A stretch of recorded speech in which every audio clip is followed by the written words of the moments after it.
این کاروان قطارها عبارت از تکنیک و ماشین‌آلات‌های کشاورزی از همایش چگونه آماده بودن مکانیزاتورها با موسم کشتکاری بهاری در ناحیه واسع خبر می‌دهند.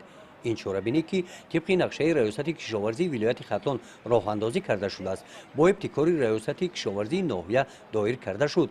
مکانیزاتورها از همه دهات‌های ناحیه اشتراکچیان چاره‌بینی بودند. از روی مشاهده‌ها نظر به سال گذشته این نوبت شماره تراکتورها و ماشین‌آلات‌های کشاورزی به قید گرفته شدند. در نوع وسیع 807 عدد تکنیک کشاورزی موجود میباشد. از آن جمله 60 عدد تسمه‌چرخ، 580 عدد نقلیاتی، 149 عدد بین خطاری میباشد. اسپورهای تراکتوری 239 عدد، یدک‌های تراکتوری 144 عدد. از آن جمله پخته‌کارک‌ها، تخم پوشک‌ها 82 عدد، چیزل 44 عدد، دیسکامولک‌ها 86 عدد میباشد.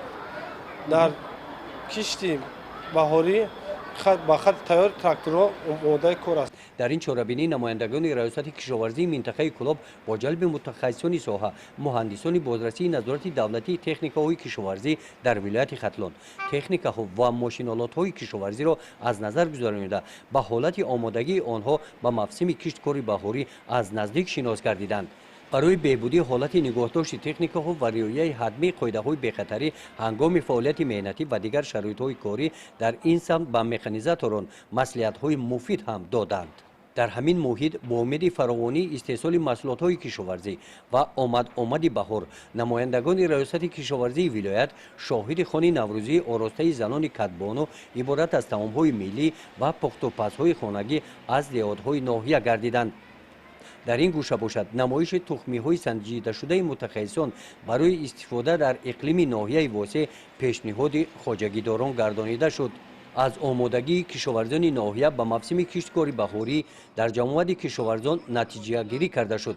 با اشتراک رئیسان جماعت‌های دهات، دهقانان و مکانیزاتوران، جانشین رئیس ناحیه واسع همچنین سردار ریاست کشاورزی منطقه کلاب کشاورزان را با آغاز موسم کشتکاری بهاری تبریک نموده همزمان تاکیدهای رهبر دولت را در سمت تامین برنامه دولتی امنیت آذوقه‌واری مملکت رسانیدند.